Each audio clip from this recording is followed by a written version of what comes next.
መሳሪያ ያልታጠቁ በባታቸው የሚገደሉባት ሀገር ናት ኢትዮጵያ። አያችሁ ሰሞኑን በማህበራዊ ሚዲያ እኔ ሞቼ ነበር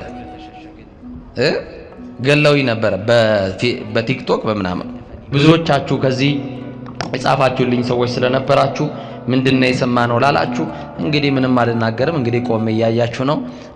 መቼም ነክታችሁ ይሁን አለለም አለው አይደል ማንን ይዘን ያለ ነው ማስላለን አለን ማስላለን ጠላትን ስላለማ ሞተን እኮ ይሆንና ይሄው ተገደልን እኮ ውድቀታችንን የሚፈልጉ እሱ ስላለ አለንና አይዟችሁ አትደንግጡ ለማለት ያክል ነውና እመቤቴ ጸሎት የት ሄዶ የተክልዬ ጸሎት የት ሄዶ አያችሁ ተስፋችን ተሟጦ ቤት ውስጥ ለቀረ ነው በር ተዘግቶብን የምንውል ከአደባባዩ ለተሸሸግን ሞት ራሱ ጨክኖ ያለፈን ይመስል ለምን አልሞትንም ብለን አንዳንድ ቀን ተስፋ ከመቁረጣችን የተነሳ በሞትኩ ብለው የምንመኝበት ጊዜ ይኖራል። ጥያቄ ውስጥ ያለን ችግራችን ሰንሰለታማ የሆነ ችግራችን ውስብስብ የሆነ በተስፋ መቁረጥ ውስጥ ያለን ወድቀን የቀረን የመሰለን ያክል በቃ ከዚህ በኋላ ማን ያነሳኛል ከዚህ በኋላ ማን ይደግፈኛል ማን ይደርስልኛል ማን ያዝንልኛል ብለን ተስፋ ይቆርጣል። ሐኪም ቤት መሄድ እንኳን ፈልገን ሰው ያጣን በዚህ ልክ ከሰው የተረሳን ሰዎች እንኖራለን።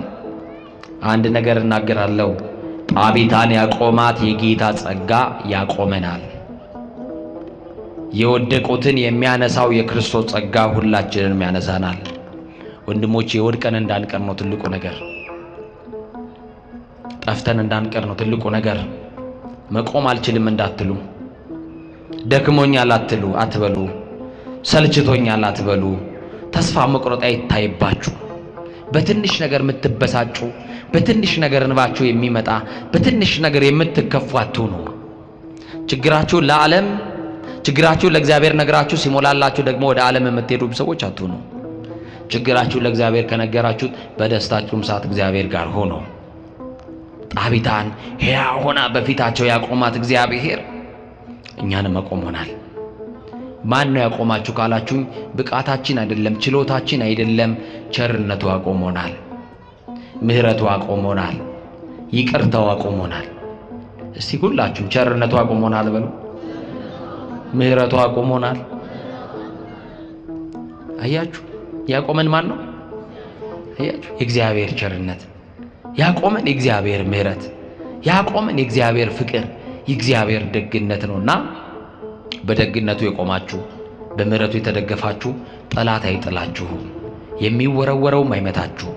የሚገፋችሁም አይጥላችሁምና በማይጥለው በእግዚአብሔር እጅ ላይ ብቻ ተደገፉ። ቅዱስ ጴጥሮስ ይቺን ሴት ደርሶላት ሕያው ሆና በፊታቸው አቆማት እንደተባለ የኛም ያበቃው ታሪካችን ደግሞ እንደገና በእግዚአብሔር ፊት ሕይወት እንዲያገኝ ንስሐ እንግባ። የተሰበርን በንስሐ እንጠገን። ንስሐ እንደ ወጌሻ ይጠግናል። ያደፈውን እንዳላልደፈ የበደለውን እንዳልበደለ ዘማዊውን ጻድቅ ያደርጋል። አያችሁ ሳሙና ነው፣ እንነጻበታለን። ከፊት ለፊታችን የጾም ሰዓት ነው፣ የስግደት ሰዓት ነው። እስቲ በዚህ ባለው እንኳን ጾም እንጠቀም ወገኖቼ። መኝታችሁን ተውት፣ ከአልጋ ውረዱ፣ እንውረድ፣ ራሳችንን እናውርድ። እውነቴን ነው የምላችሁ። ግድ የላችሁ መሸታ ቤቱን ተውት። አዎ ጠጅ መጨለጡ ይቅር። ማርያምን ነው የምላችሁ። እስቲ ስለዚህችም ሀገር እናልቀስ። እስቲ በእኛ በደል ነውና እግዚአብሔር ሆይ ማራት፣ ታረቃት፣ ወደ ቀደመ ክብራችን መልሰን እንበል። እስቲ በአፍሪካ ነፃ የወጣች ሀገር ተብላ ዓለም የሚያውቃት ሀገር ዛሬ ግን ነፃነቷ ተገፍቶ ከቤት ወጥቶ መግባት የማንችልባት ሀገር ሆናለች። ወጥተን ምንገባባት ተኝተን የምናገኝባትን ቤት ሀገር እንዲሰጠን እንጸልይ ወገኖቼ። ይኸው አባቶቻችን ከመታረድ አባቶቻችን ከመገደል አልዳኑ። ማን ይጮህላቸው? ለመሞት እኮ ነው የገቡት። አዎ ሰማዕትነቱን እኮ ይፈልጉታል። አዎ መሳሪያ ያልታጠቁ በባታቸው የሚገደሉባት ሀገር ናት ኢትዮጵያ። አያችሁ እና የእግዚአብሔር ልጆች ወደ እግዚአብሔር የምንመለስበት ሰዓት ይሁን። በቃ እንዲለን እግዚአብሔር በቃ ይበለን። እስቲ አሜን በሉ። አማኑኤል በቃ ይበለን። ከሱ ጋር የምንታረቅበት ንስሐ የምንገባበት የጥል ግድግዳ ፈርሶ ወደ እግዚአብሔር መቅደስ ምንገባበት ዘመን ያርግልን። እና አብይ ጾም ደግሞ ሰፊ ጉባኤ በዚህ ካቴድራል ተዘጋጅቶላችኋል። ሰማችሁኝ አይደል? ሰፊ ጉባኤ በአይነቱ ልዩ የሆነ ከዚህ ከወትሮ በፊት በላቀ ጥሩ ጉባኤ ተደርጓል። እርግጠኛ ነኝ አሁን ጾሙ ሲገባ መቼም ይሄ ግቢ ቦታ እንደማይበቃ አሁን ዘርዘር ብላችኋል።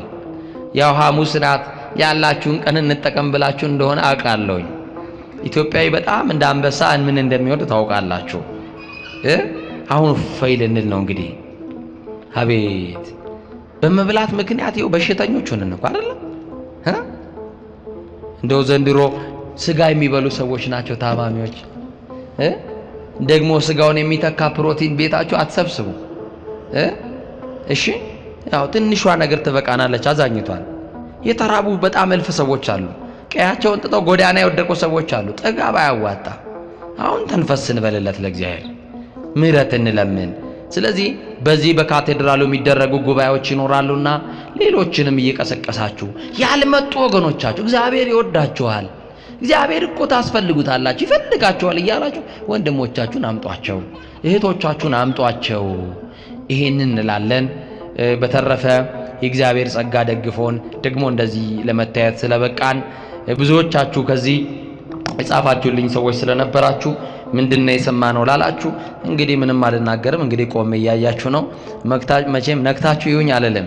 አለው አይደል? ማንን ይዘን ያለ ነው? ማስላለን አለን ማስላለን ጠላትን ስላለማ ሞተን እኮ ይኸው ተገደልን እኮ ውድቀታችንን የሚፈልጉ እሱ ስላለ አለንና አይዟችሁ አትደንግጡ ለማለት ያክል ነውና እመቤቴ ጸሎት የት ሄዶ የተክልዬ ጸሎት የት ሄዶ አያችሁ። ሞት ለኛ አዲስ ነገር አይደለም። ተስካሬን ጨርሻለሁ። ተስካሬ ወጥቷል። ነፍሲ ማር ተብያለሁ። ከዚህ በኋላ እኮ የሚጠብቀኝ ቀብር ነው። ተንቀሳቃሽ ሬሳዎች እኮ ነን አያችሁ። ስለዚህ ለቀጣዩ ግን ጾሙ ላይ ብንጾም ጥሩ አይደል? ይሄ ስፒቹን አይደል? የጥላቻ ንግግሩን ብንጾም ጥሩ አይደል? በማርያም ንገሩኛ።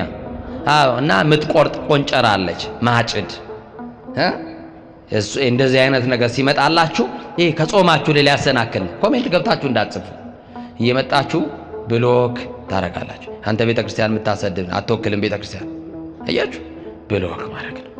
ችግር ቢኖር እንኳን ተንበርክኮ መጸለይ ነው እንጂ መሰዳደቡ ያዋጣል። አዛኝ ነገሩኛ በማርያም ሰድቦ ለሰዳቢ እየሰጠን ቤተክርስቲያናችንን ገመኗን አደባባይ እያሰጣን እግዚአብሔር በእኛ የሚደሰት የመሰለን ሰዎች ተሳስተናል። እንመለስ ወደ ቀልባችን። አባቶቻችን አሳዝነናል። የጥላቻ ንግግር በአባቶች ላይ የጻፋችሁ ያራገባችሁ ሊቃነ ጳጳሳትን ጭምር ስትሳደቡ የነበራችሁ ሼር ያደረጋችሁ የተባበራችሁ ሰዎች ንስሐ ግቡ ላለው ሁላችንም ንስሐችን እግዚአብሔር ይቀበልልን። በደላችን አማኑኤል ይደምስስልን። ይቆየን።